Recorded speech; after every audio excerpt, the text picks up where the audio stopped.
तुम लोग पढ़ रहे हो बहुपद पोलिनोमियल्स पार्ट 3। तो पार्ट 3 में हम 8 क्वेश्चन लिखे हैं, देखो कितना हो पाता है। और ये समझो बेस हो गया पोलिनोमियल को अच्छी तरह से समझने के लिए। इससे पहले भी पार्ट 2 में भी बेस ही था, पार्ट 1 में भी बेस ही था। इसको लास्ट बेस समझो। इतना पढ़ लेने के बाद कोई भी प्रॉब्लम्स आएगा तो समझने में कोई परेशानी नहीं होगी। पहला क्वेश्चन है, वेरिएबल के अनुसार बहुपद कितने तरह के होते हैं? वेरिएबल के अनुसार बहुपद अनंत तरह के होते हैं। वेरिएबल किसको कहते हैं ये हम बतला दिए हैं। जैसे मान लो एक उदाहरण लेते हैं, x+3, ये बहुपद हो गया। इसलिए बहुपद है क्योंकि बहुपद होने के लिए वेरिएबल का घात धनात्मक और पूर्णांक होना चाहिए। दूसरा उदाहरण लेते हैं, x² + 3x - 6, ये भी बहुपद हुआ क्योंकि वेरिएबल का घात यहाँ 1 है तो +1, यहाँ वेरिएबल +2। लेकिन ये चीज़ गौर करो, इसमें सिंगल एक ही वेरिएबल है और वह वेरिएबल है x, दोनों में, पहला में भी दूसरा में भी। अगर हम लोग लिखे x + y - 6, इसमें देखो दो वेरिएबल है, पहला x और दूसरा y। फिर हम लोग अगर लिखे x² + y + z +1, इसमें पहला वेरिएबल x, दूसरा y, तीसरा z। इसी तरह से हम लोग लिख सकते हैं ना, मान लो s² + p² + y + x, minus या प्लस में कुछ दे दो या नहीं भी दे सकते हो तो चलो -6 दे दिए। ये सबसे पहले बहुपद है, इसलिए है पहला वेरिएबल s है जिसका पावर प्लस में है और 2 है, यानी धनात्मक पूर्णांक है। दूसरा वेरिएबल p, इसका भी +2 यानी धनात्मक और पूर्णांक है, ये 2। तीसरा वेरिएबल y, चौथा वेरिएबल x। इसी तरह एक वेरिएबल वाला का उदाहरण ये हो गया एक वेरिएबल वाला बहुपद, ये भी एक वेरिएबल वाला हुआ। लेकिन इसको देखो, इसमें दो वेरिएबल है x और y, तो इसको कहेंगे दो वेरिएबल वाला बहुपद। इसमें 3 वेरिएबल है, इसको कहेंगे 3 वेरिएबल वाला बहुपद। इसमें s, t, y, x 1 2 3 4 variable है, इसको कहेंगे 4 वेरिएबल वाला बहुपद। इसी तरह 50 वेरिएबल वाला बहुपद हो सकता है। अब जैसे तुम लोग कह सकते हो तो 50 वेरिएबल में अक्षर कौन सा लेंगे, ए से लेकर के जेड तक का प्रयोग किया जाता है। मान लो हम लोग 26 अक्षर लेकर के 26 वेरिएबल वाला तो आराम से बना सकते हैं। इसके बाद मान लो ए पावर जो भी दो या नहीं, ये दो a + b + c + d से लेकर के z तक, ये 26 हुआ। अगर कहा जाए 27 वेरिएबल वाला बहुपद लिखिए तो अब कहाँ से लाएंगे? तो ऐसी स्थिति में प्लस a है ना, a∧1,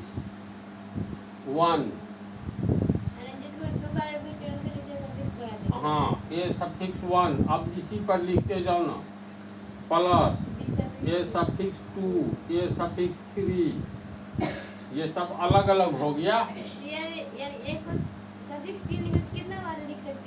अनंत बार a∧1 करोड़। फिर इसके बाद b शुरू होता है, c शुरू होता है, z तक। इस तरह से वेरिएबल, अनंत वेरिएबल वाला बहुपद भी होगा। 100 वेरिएबल वाला बहुपद में z तक लिख दो, हाँ, इसके बाद सफिक्स का प्रयोग करो। तो कहने का अर्थ ये है वेरिएबल के अनुसार बहुपद कितने तरह के होते हैं। तो आंसर हुआ वेरिएबल के अनुसार बहुपद अनंत तरह के होते हैं। उदाहरण देख ही रहे हो सब। जी। यहाँ पर हम उदाहरण लिख दिए हैं, समझा भी दिए हैं, अच्छी तरह तू लोग समझ गया होगा। देखो यहाँ अनंत वेरिएबल वाला बहुपद, ये पहला उदाहरण में ओनली एक्स है, एक वेरिएबल है पहले उदाहरण में, दूसरे में, तीसरे में भी दो वेरिएबल वाला में देखो एक वेरिएबल एक्स है, दूसरा वाई। दूसरे उदाहरण में पहला वेरिएबल एस तो टी, दूसरा एक, ये तीसरा उदाहरण में एम एन, यानी ये दो वेरिएबल वाला हुआ। तीन वेरिएबल में देख लो एक्स वाई जेड, तीनों वेरिएबल है, S T x dot dot dot का अर्थ हुआ आगे की ओर बढ़ते जाएंगे। जब हम लोग अनंत वेरिएबल वाला बहुपद लिखेंगे तो पहला टर्म यानी पहला पद ए, दूसरा बी, तीसरा सी, ये सब वेरिएबल है dot dot, Y plus Z, Z के बाद देखो हम प्रयोग किया है ए, इसको क्या कहेंगे ए सफिक्स 1, ए सफिक्स 2, ये सब जब ये सफिक्स एक दिए दो दिए तो ये दोनों अलग अलग चीज हो गया। ठीक है, इसको उतारो। क्वेश्चन नंबर 2, पद के अनुसार बहुपद कितने तरह के होते हैं? पद मीन्स टर्म। जैसे मान लो हम लोग कोई बहुपद लिखते हैं, सिर्फ एक्स या एक्स स्क्वायर लिखे, सिर्फ इतना ही लिखे तो ये भी एक बहुपद है। समझा? अगर हम लोग लिखते हैं एक्स तो ये भी एक बहुपद हो गया। एक्स स्क्वायर प्लस एक्स, इसमें एक पद है इस बहुपद में। इस बहुपद में ध्यान से देखो तो एक पद और एक पद यानी दो पद है। फिर हम लोग लिखते हैं x cube plus x square plus x, ये भी तो बहुपद है। तो एक, दो, तीन, पहला टर्म, दूसरा टर्म, तीसरा टर्म, यानी पहला पद, दूसरा पद, तीसरा पद, ये तीन पद वाला बहुपद हो गया। अब हम लोग जो भी पढ़ेंगे ना उसमें एक ही वेरिएबल वाला, दो वेरिएबल वाला ये सब तुम लोग को मैट्रिक तक है ही नहीं। तो सिंगल कोई एक वेरिएबल का प्रयोग करेंगे, एक्स करो या वाई करो या पी करो या आर करो, जो भी।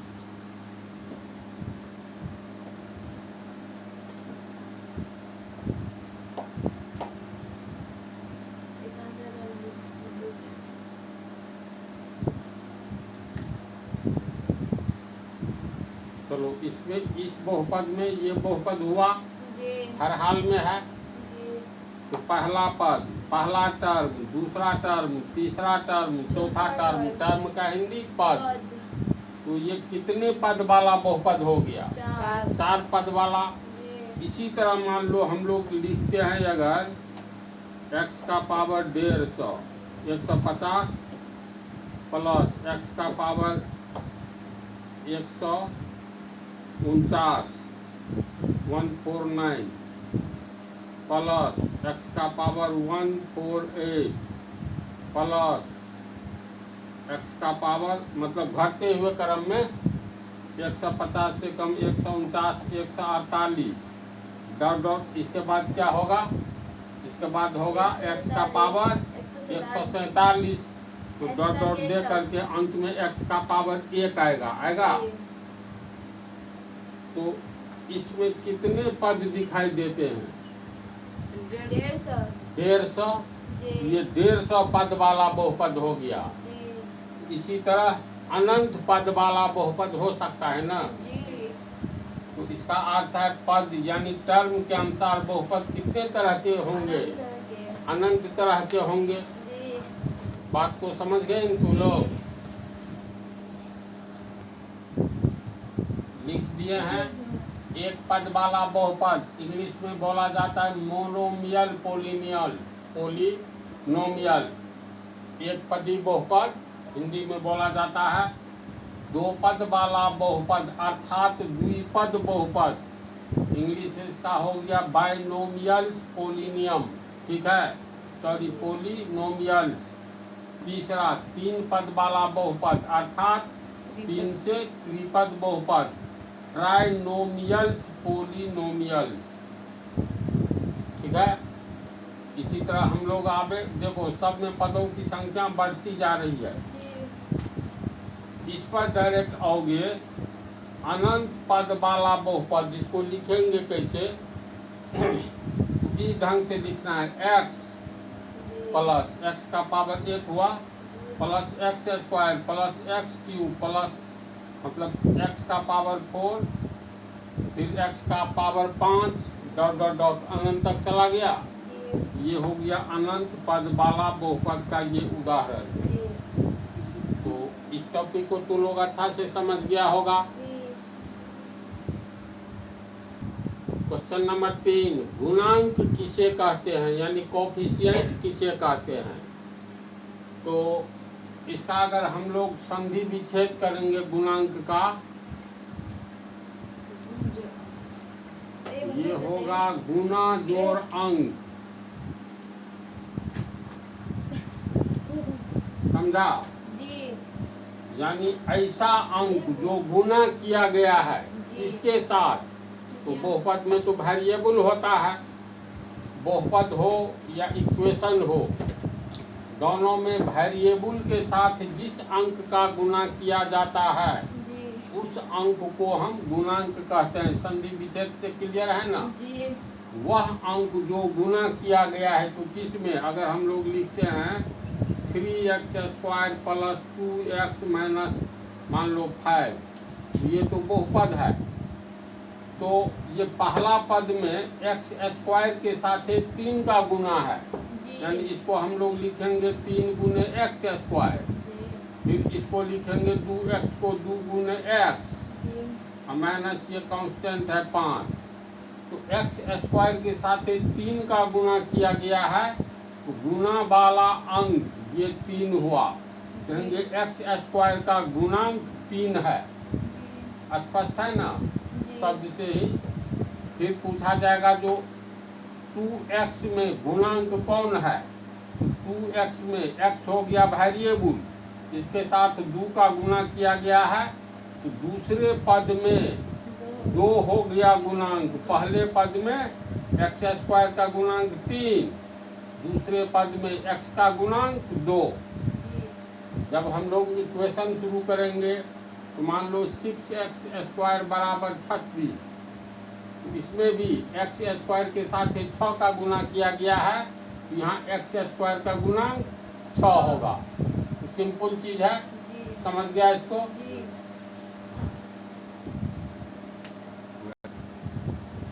तीन उदाहरण दे दिए हैं। परिभाषा, किसी भी बहुपद में किसी पद के वेरिएबल के साथ, बहुपद में तो तुमको 2, 3, 4, 5 पद रह सकता है, तो वेरिएबल के साथ जिस अंक का गुणा किया जाता है वही अंक उस पद का गुणांक कहा जाता है। अब जैसे 3x स्क्वायर प्लस 5x, तो 3x स्क्वायर में x स्क्वायर के साथ 3 का गुना है, तो x स्क्वायर का गुणांक 3। दूसरे पद में x के साथ 5 का गुना है, तो x का गुणांक 5 होगा ना? उदाहरण 2 में √3x, x रूट से बाहर है, माइनस 5, यहाँ x के साथ √3 का गुना है, तो x का गुणांक √3 है। दूसरे उदाहरण में x क्यूब के साथ 10/3 का गुना है, तो x क्यूब का गुणांक 10/3। x स्क्वायर के साथ दूसरे पद में 7 का गुना है, तो x स्क्वायर का गुणांक 7। x के साथ 6 का है, तो x का गुणांक 6। समझ गया अच्छी तरह? तो 3 क्वेश्चन इस पार्ट में हुआ। अब अगले पार्ट में बचा हुआ